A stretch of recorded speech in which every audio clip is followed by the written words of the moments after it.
Kay Ibura is a writer from New Orleans. Her fiction focuses on ancient histories and future imaginings.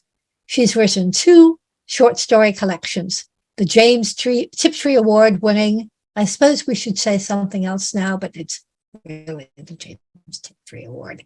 The Tiptree Award winning Ancient, marvelous book, and When the World Wounds. She is also the author of When the World Turned Upside Down, which is a novel for children. Kay, take it. Thank you so much. It's always wonderful to hear readings. I love how diverse the POVs and the language and the wordplay is in everybody's work. So wonderful.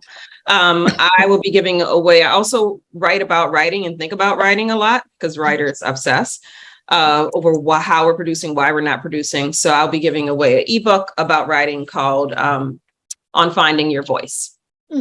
I'm going to read a short that is complete in and of itself from Ancient. It's now called the Otherwise Award. It was the Tiptree Award when I won it. It's now called the Otherwise Award. And the story is called Debris. Debris has a bad effect on me. It's in my heritage. Everyone knows about the great Limione, who got dust in her nasal holes and spent the rest of her life bequeathing her bones to cripples. It was harmless enough when it began. She offered a few of her decrepit digits to a little boy who was missing a foot. Sharing is a good thing, grandmother told us, hobbling proudly through the house, the motto of benevolence. We stopped admiring her charitable spirit the day she was wheeled home with no skeletal structure from her pelvis down. She waved off our horror by claiming she'd been using her legs less and less. When she was down to just her skull, her daughter, my mother, put my grandmother's head on a marble desk and locked her in the altar room. It is legend how my mother kept my grandmother's eye sockets clean with the pure white feather of a cockatoo. She often sent me to the forest to pick marigolds to stack high around grandmother's skull. Grandmother loved the smell of them. She told me so every time I entered the house with an armful of the fragrant weeds. After my grandmother's head had been sitting in the altar room for a month, my mother realized my grandmother was dying, not because of her missing body, but because she was bored. Mother brought grandmother into the living room and positioned her right in front of the window. There, grandmother sat happily for a week until Dad caught her promising her skull to an epileptic candy vendor. Mother couldn't bear the thought of locking grandmother up again. So Dad came up with the idea of sitting her in the middle of the living room facing the kitchen. Grandmother didn't have much visual stimulation, but she could hear the sounds of the street. While staring at boiling pots and waiting for one of us to keep her company, grandmother amused herself I should really just, sorry, I'm going to turn the chat off because I'm just reading the chat while I'm reading, which is influencing my reading. I'll back up a little bit. So Dad came up with the idea of sitting her in the middle of the living room facing the kitchen. Grandmother didn't have much visual stimulation, but she could hear the sounds of the street. While staring at boiling pots and waiting for one of us to keep her company, grandmother amused herself by mounting day-long monologues in response to the whizzing, clicking, and chattering that wafted into the house through the window. One November, Trusha decided we should suit up and go down to Earth for the Days of the Dead.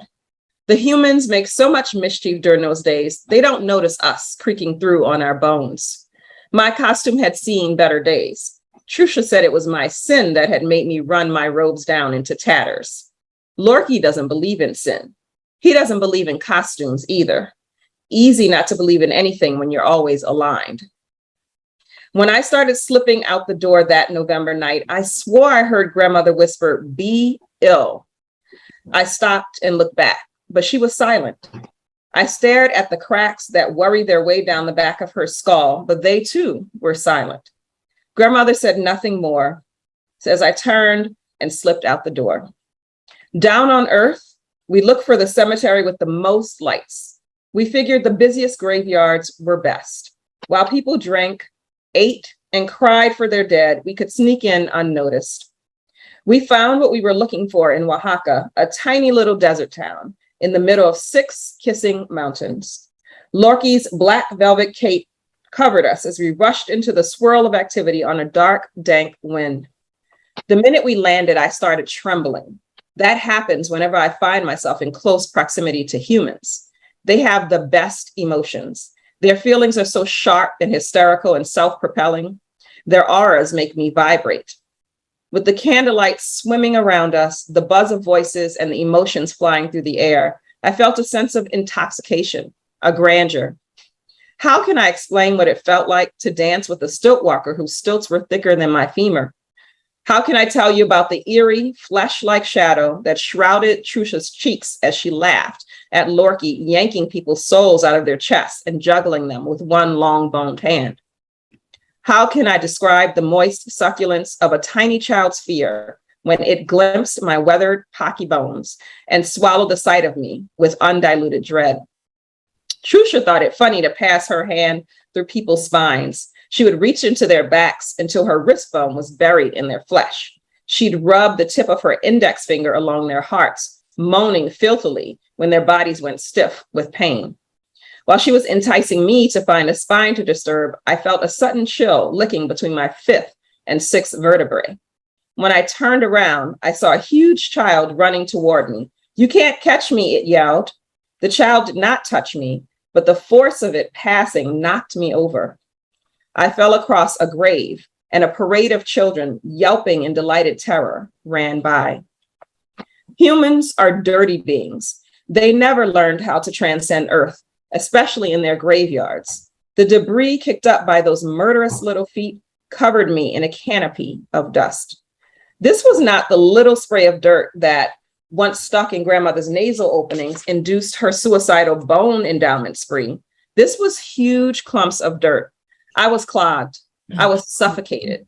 I was nothing more than a pile of jammed joints and rigid bones.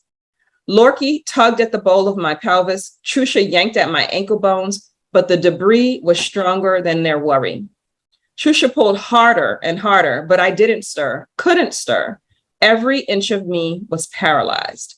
A little girl approached me. Her arms were full of marigolds. She started framing me with them. She stuck some through my ribs, a few under my jawbone, 6 or 7 around my skull. When the earth under me started shifting, Lorky and Trusha couldn't bear it. They didn't stay to see the dirt seizing bits of bone to feed the grave beneath me. They went home. When my body was completely dissolved, I became something else. The spirits that haunt these graves say I am one of them. They roam the confines of the cemetery, licking leaves, drinking morning mist, and planting crazy notions in human flesh. Lorky and Trusha will never return to witness the proof that there is breath beyond the bones. Yet when the spirits retire to their graves, I find what's left of me grasping at sticks to scratch symbols in the dirt. Grandmother may never understand the shrieks I now use to communicate, but I must conjure a way to tell her the truth. She must discard her skull. We are more, so much more than elegant skeletal spectacles. I will find a way to whisper it to grandmother. May your cranium be eaten away. There is something else beneath the bone, something indestructible, something nothing, not even debris, can destroy. Thank you.